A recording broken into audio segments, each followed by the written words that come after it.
आप देख रहे हैं न्यूज हिमाचल लाइव।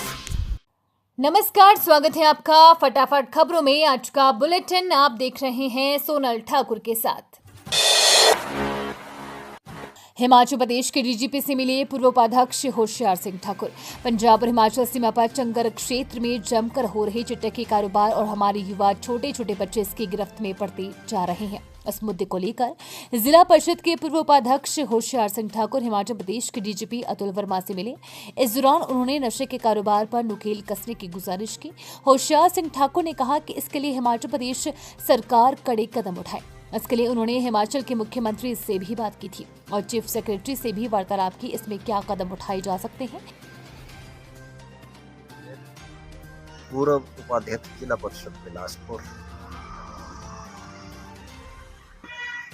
मैं हिमाचल के डीजीपी श्री अतुल वर्मा जी से मिला और मैंने उनसे अनुरोध किया कि ये जो बिलासपुर की धरती है, खासकर चंगर एरिया जो पंजाब के साथ लगता है, उससे हमारी नई पीढ़ी चिट्टे में इन्वॉल्व हो रही है कि इसका रोकथाम करने के लिए कठोर कदम उठाए जाएं।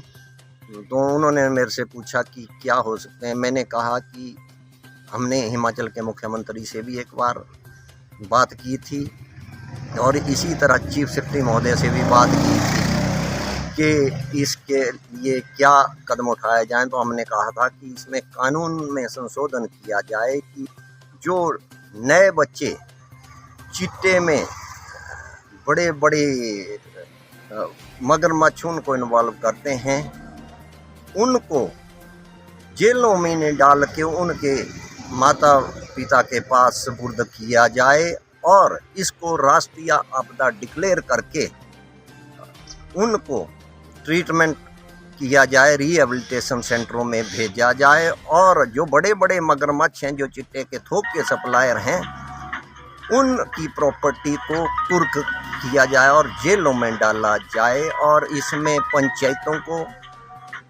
महिला मंडल को इन्वॉल्व किया जाए ताकि ये हमारे जो जवानी को ख़त्म कर रहे हैं, इनको बचाया जा सके। और उन्होंने मुझे आश्वासन दिलाया कि माननीय मुख्यमंत्री जी से, चीफ सेक्रेटरी से और मैं इस कानून में संशोधन कराने की कोशिश करूंगा जिससे हमारी जवानी बच सके।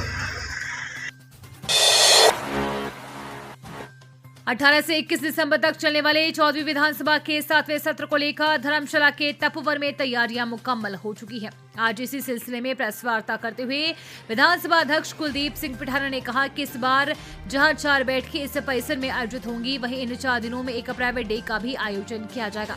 पठानिया ने कहा कि सत्र के पहले दिन शोकोद्गार होते ही, मगर इस बार शोकोद्गार नहीं होंगे।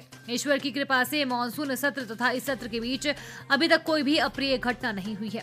पठानिया ने कहा कि सभी सत्ता पक्ष विपक्ष के सदस्यों की ओर से इस सत्र के लिए प्राप्त सूचनाएं उनके पास पहुंच चुकी है। उनकी संख्या 316 है, जिनमें 248 तारांकित, ऑनलाइन 128, ऑफलाइन 120 और 68 अतारांकित यानी कि ऑनलाइन 32, ऑफलाइन 36 पर सवाल शामिल है, जिन्हें नियमानुसार आगामी कार्यवाही के लिए सरकार को प्रेषित किया गया। इसके अलावा नियम 62 के तहत 5 सूचनाएं, नियम 63 के तहत 1 सूचना, नियम 101 के तहत 5 तथा नियम 130 के तहत 3 सूचनाएं प्राप्त हुई है, जिन्हें भी आगामी कार्यवाही के लिए सरकार को प्रेषित किया गया है। 14वीं विधानसभा सत्र से पहले बुलाई गई सर्वदलीय बैठक में विपक्ष के न पहुंचने पर विधानसभा अध्यक्ष कुलदीप पठानिया ने खेद व्यक्त किया। उन्होंने कहा कि सत्र से पहले सर्वदलीय बैठक बुलाना विधानसभा की एक परंपरा है, जिसमें सत्ता पक्ष और विपक्ष दोनों की उपस्थिति अनिवार्य होती है। बैठक में सत्ता पक्ष की ओर से संसदीय कार्य मंत्री हर्षवर्धन चौहान और चीफ व्हिप केवल सिंह पठानिया उपस्थित रहे, लेकिन विपक्ष की ओर से नेता प्रतिपक्ष जयराम ठाकुर और विपक्ष के चीफ व्हिप सुखराम चौधरी बैठक में शामिल नहीं हुए। विधानसभा अध्यक्ष ने कहा कि ये दुर्भाग्यपूर्ण है कि विपक्ष ने बैठक में भाग नहीं लिया। उन्होंने कहा कि जनहित के मुद्दों पर चर्चा के लिए दोनों पक्षों की भागीदारी आवश्यक होती है, लेकिन विपक्ष की अनुपस्थिति के बावजूद बैठक को संपन्न कर दिया गया। संसदीय कार्य मंत्री हर्षवर्धन चौहान ने भी विपक्ष के रवैये पर चिंता जताते हुए ये विधानसभा की गरिमा और परंपरा के विपरीत है। उन्होंने विपक्ष से भविष्य में अपनी जिम्मेदारी निभाने की अपील की। इस मौके पर विधानसभा अध्यक्ष कुलदीप पठानिया ने कहा कि बैठक से पहले नेता प्रतिपक्ष जयराम ठाकुर ने इस बैठक में शामिल होने की बात कही थी, लेकिन जब सर्वदलीय बैठक शुरू होने का समय आया तब उनकी ओर से संदेश भिजवाया गया कि उनकी तबीयत ठीक नहीं है। उन्होंने कहा कि इस सर्वदलीय बैठक में पक्ष विपक्ष के दोनों सदस्यों को भाग लेना चाहिए ताकि सदन में सार्थक मुद्दों पर चर्चा की जा सके।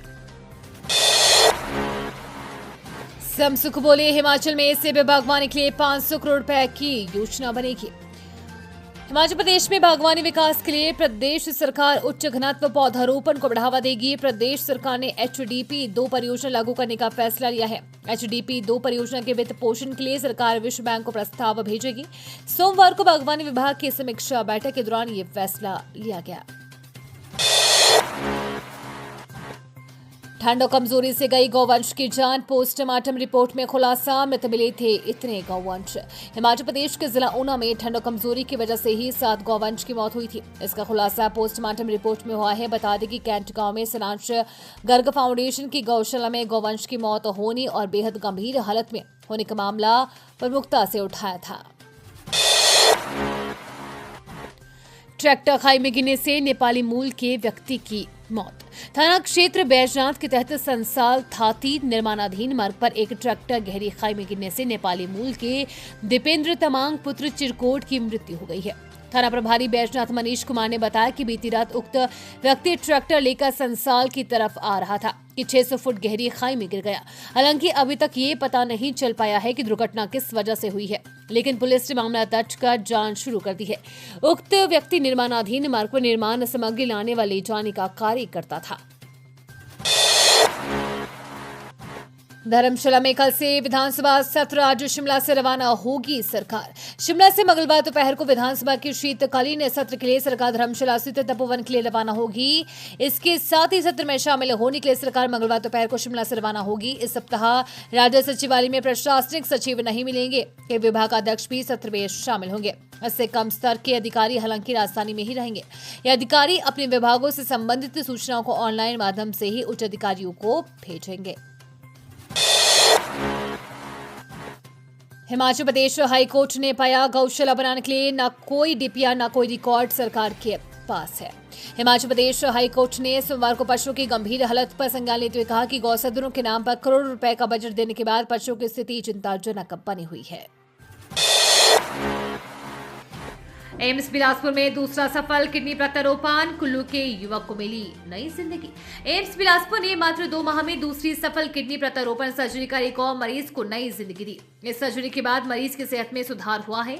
ऑपरेशन के बाद मरीज का क्रिएटिनिन स्तर सामान्य हो गया, जो सर्जरी की सफलता और पोस्ट ऑपरेटिव देखभाल को दर्शाता है। दरअसल कुल्लू का 22 वर्षीय युवक प्रेम सिंह गंभीर किडनी समस्या से जूझ रहा था। एम्स के विशेषज्ञों ने उसकी जांच की और पाया कि उसे ट्रांसप्लांट की जरूरत है। उसके बाद उसकी किडनी ट्रांसप्लांट की प्रक्रिया शुरू हुई। उससे उसके 50 वर्षीय पिता मंगल सिंह ने अपनी किडनी दी। डोनर की नेफ्रोक्टोमी लैप्रोस्कोपिक तकनीक से की गई। ये प्रक्रिया न केवल डोनर के लिए सुरक्षित है, बल्कि इससे उनकी रिकवरी भी तेज होती है। शहरी विकास विभाग चौकीदार को अब दिन के 357 और सिलाई अध्यापिका को मिलेंगे 424 रुपए। हिमाचल प्रदेश में नए नगर निगम और नगर पंचायतों में विलय हुए चौकीदारों को अब दैनिक वेतन भोगी के बराबर वेतन दिया जाएगा। ये वेतन उन अंशकालिक चौकीदारों को दिया जाएगा जो 31 अगस्त 2022 तक इस पद पर 12 साल का कार्यकाल पूरा कर चुके हैं। उन चौकीदारों को 1 अप्रैल 2023 से ये वेतन दिया जाएगा। साथ ही नए नगर निगमों में विलय हुए सिलाई अध्यापिकाओं का वेतन भी बढ़ा दिया गया है। प्रदेश सरकार के शहरी विकास विभाग ने इसकी अधिसूचना जारी कर दी है। नगर निगम पालमपुर, मंडी, सोलन तथा नगर पंचायत अंब, कंडाघाट, शाहपुर, निर्मल और चिड़गांव में चौकीदारों को अब दिन के 357 रुपए मिलेंगे, जबकि पहले इनको 8,000 रुपए मिलता था। सैलानियों से गुलजार रहेगा हिमाचल। क्रिसमस नववर्ष के लिए होटलों में 50% एडवांस बुकिंग। क्रिसमस और नववर्ष बनाने के लिए हिमाचल के पर्यटन स्थल सैलानियों से गुलजार रहेंगे। क्रिसमस से पहले वीकेंड पर 21 दिसंबर से ही सैलानियों के पहुंचने का क्रम शुरू हो जाएगा, जो जनवरी के पहले हफ्ते तक जारी रहेगा। क्रिसमस और न्यू ईयर के लिए शिमला, मनाली, धर्मशाला, कुफरी, नारकंडा, कसौली, चैलकिनौर और लाहौल स्पीति के लिए सबसे अधिक इंक्वायरी आ रही है। प्रदेश के बड़े समूहों के होटलों में 50% तक एडवांस बुकिंग हो चुकी है। विंटर टूरिस्ट सीजन के दौरान बड़ी संख्या में सैलानियों के हिमाचल पहुंचने की संभावना है। चलते होटल कारोबारी और ट्रैवल एजेंट्स ने खास तैयारियां शुरू कर दी हैं। न्यूज हिमाचल लाइव का ये फटाफट बुलेटिन आपको कैसा लगा हमारे कमेंट बॉक्स में कमेंट करके जरूर बताएं। साथ ही पेज को फॉलो और सब्सक्राइब करना बिल्कुल ना भूलें। धन्यवाद।